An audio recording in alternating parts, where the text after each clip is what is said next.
Hi everyone, my name's Jack, pronouns he, him, and I'm your Activities Officer for this year. And I'm just answering some questions sent to me by Scrutiny Committee following the submission of my Scrutiny report for this year. Why has the role of Staff Lead for Societies Council been vacant since November 2022, and are there any plans to investigate this before you finish your time in the role? So I'll sort of start by saying the role isn't vacant. It was filled in July 2023, but was vacant from November 2022, and that was a very long period of time where we had about 3 recruitment drives to fill the role. I'll talk a little bit about that. So essentially our activities team at the time had 3 staff members. So that was our manager and 2 coordinator roles. And when one of those is vacant, that means that the responsibility of the 3 staff members falls onto 2. And then we also had some times when the manager role was also vacant. So that left a little bit of a icky unknown time. We had a lot of plans to counteract that, of course, many recruitment drives for the role, but we mainly use our student staff to help pick that up. So special shout out to those people who will not be watching this video, but yeah, our student staff did help quite a lot and got us through. And there were also a number of responsibilities that I picked up as well, which was outside the scope of my role, but sometimes it's necessary. I think we did everything we could to bring the role back. And I think the only reason that we managed to recruit when we did is just because summer is a good time for recruitment, not because there's anything wrong with the role. Although I would say something important to bear in mind for coordinator roles is that the pay is, it's good for sort of graduate roles, but people tend to come for a short period of time, and also cost of living is quite bad, so people are looking for higher paying roles, and that isn't what our coordinator roles are. So that means sometimes we struggle to recruit. But I'll just preface and say that, yeah, recruitment and management of the capacity gaps is not an officer responsibility. That's a management responsibility, which of course I was very on top of. I was constantly asking, I was constantly making sure that everything was where it could be and we were doing as much as we could, but management were. So positive in the end, we've now got a full stable team. So actually a final point, part of the reason that I campaigned to get an additional activities coordinator, so a 4th one, was so that when you lose one staff member due to illness, absence, holiday, whatever it is, the work can be distributed amongst more people. So we find that with the university, if they have a vacant role, it's a lot easier for them to cope because they have so many staff members, whereas the Students' Union, we have fewer staff members, drastically fewer. But when there's a vacancy, that means that the workload is spread and it has a bit more of an impact amongst the rest of the staff members. Understanding that you want to increase the engagement of the Green Bubble project, are there any plans to increase promotion to do this alongside your current plans? If so, how? So I'll start off by saying that Green Bubble for this year has ended. Usually it goes alongside the main term times, not including term 3. So our last one was in March. In terms of plans to increase engagement, I will not be investigating that purely because I won't be here next year and Green Bubble won't restart until September, so it would be really inappropriate for me to set plans in when the next officer would probably prefer to have the creative freedom to do whatever they want with it. I'll talk through a little bit of what I plan to do with Green Bubble for this year. So when the year started, it was my intention to promote it as much as we could. So I get to be involved in Welcome and Freshers. So my plan was that we did a heavy amount of promotion during Welcome. So it was included in the Welcome events calendar for prospective students. There were a lot of physical promotion that included Green Bubble as part of it. The sustainability team put a big focus on promoting Green Bubble in their stall, and they had a lot of engagement. So their stall at the Freshers' Fairs, they had a lot of engagement with that and encouraged a lot of people to go to Green Bubble and got a sign-up list. And that sign-up list is a mailing list, and they send emails to those people, which includes Green Bubble. Another thing is we created a Green Bubble Leadership Committee this year. Part of one of those roles was Publicity Officer. So basically about how we can promote the campaigns and projects that Green Bubble do. It was a pilot trial this year. It's led by student volunteers. Another thing is we launched this year the Sustainability Hub on the website, so that didn't exist before, so that had a bit more promotion. And the university have had Green Bubble spread across all of their avenues. So a lot of staff members now know about Green Bubble and we're curious about it. And hopefully that could have spread a little bit more into the students that they work with if it's relevant. But it didn't quite work the way I wanted it to. I think we've considered that it's likely that because it's a drop-in style meeting, it doesn't quite work. I was hoping it'd be similar to Student Council, but we've also had some challenges with Student Council as well. I think it's probably best if it works more as you recruit specific people who lead the group, but then that does mean it's a little bit more closed off to wider access, and that means it's less accessible for people, for example, first years who couldn't possibly have applied beforehand because they've just started. So it's an interesting one. The name will change.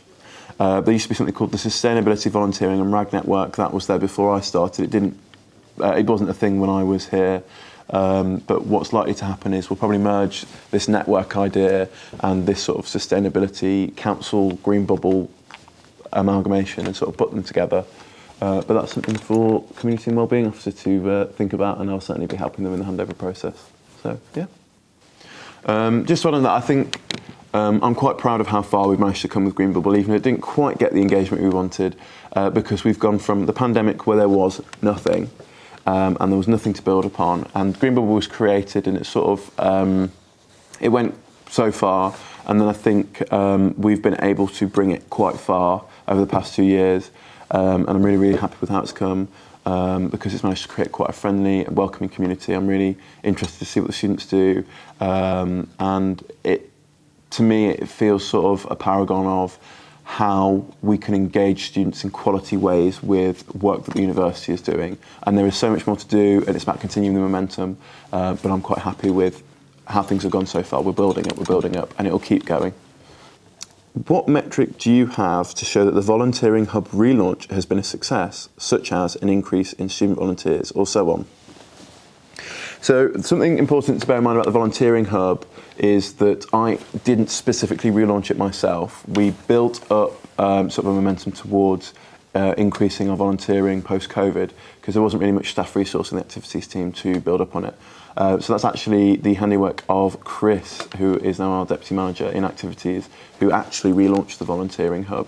But in terms of the work that went into that, that's what I've sort of fed into, and my main achievement was working with the university volunteering team on a proposal for a Volunteering Hub coordinator role. So that's what will bring the Volunteering Hub from just a hub on the website to something that we can actually develop. They've been in the role since December. And essentially the way that we measure success, so the way the portal works is that students can find volunteering opportunities and they can log their hours. And when they log their hours, that we can give them accreditation for that. So if you do 100 hours of volunteering, you can get a certificate and things like that. The thing is, because it's been relaunched partway through this year, it's a bit hard to measure quite how it's worked, and it's a little bit rusty. So that's why we've got the Volunteering Hub coordinator who can work on that. But as a students' union, from our perspective, the strategic point is, so we have a strategy, and part of that is volunteering.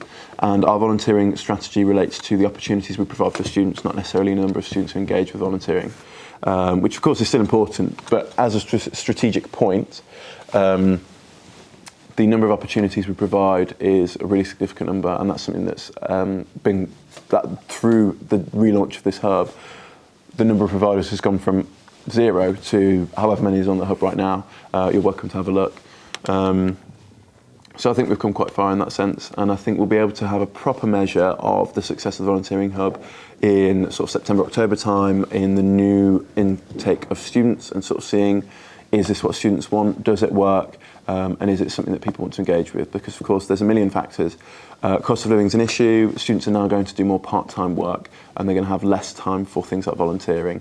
Volunteering is sort of a lucky thing to have. Of course it helps build with transferable skills. But in terms of the volunteering that the Volunteering Hub offers, where it's specific opportunities that you apply for, rather than, say, being a committee member, are students going to do it as often? It's hard to know, but I do not have those numbers. With the information provided by Jack regarding his role, we can see he has a fair number of responsibilities relating to sustainability. With the governance review underway, will these duties, as possibly others, be assorted to the officer role directly responsible for representing the subject matter?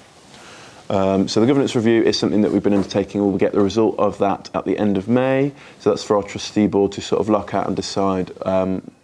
Well, hopefully we'll be able to use all of it, But if some of it works and some of it doesn't work for us, we can pick and choose, and that's something that the trustee board will be going through in our June board.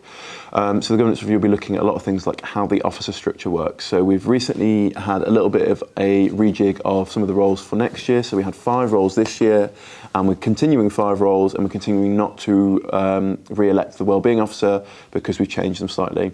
So the sustainability falls under the community and wellbeing role for next year. That's one of our 5 officers. When it originally would have fallen under my role activities, which is being sort of split and separated a little bit next year. The governance review will relate to the officer structure for the year after that, as well as just the structure of the governance structure of the union beyond that. So I would be surprised if sustainability wasn't a key part of the governance review. I know that the way that we're looking at it is it might be that we empower Green Bubble or whatever that becomes, a Sustainability Council or whatever, to sort of have basically just to fit within our formal governance structure of students more formally and feed into whatever version of Student Council we have. And there should be an officer who has some lead on it. But sustainability is also in a lot of ways an operational responsibility, so we can look into how our staff members look after sustainability as well. So things like environment management systems and strategy and things like that. Obviously an officer will pick that up, as they would do with all new concepts, but over time when you have new concepts like that, they tend to be fed into the permanent staff structure, so they remain a fundamental part of the Students' Union regardless of who's in the officer role, and the officer can look more into representational things. So sustainability as a representational function should remain a thing with the incoming governance review findings, and that's something that I'll be making sure, and I'm sure the other officers and trustees will be ensuring as well, and I'm pretty sure it's already a consideration. So I think that should answer the question.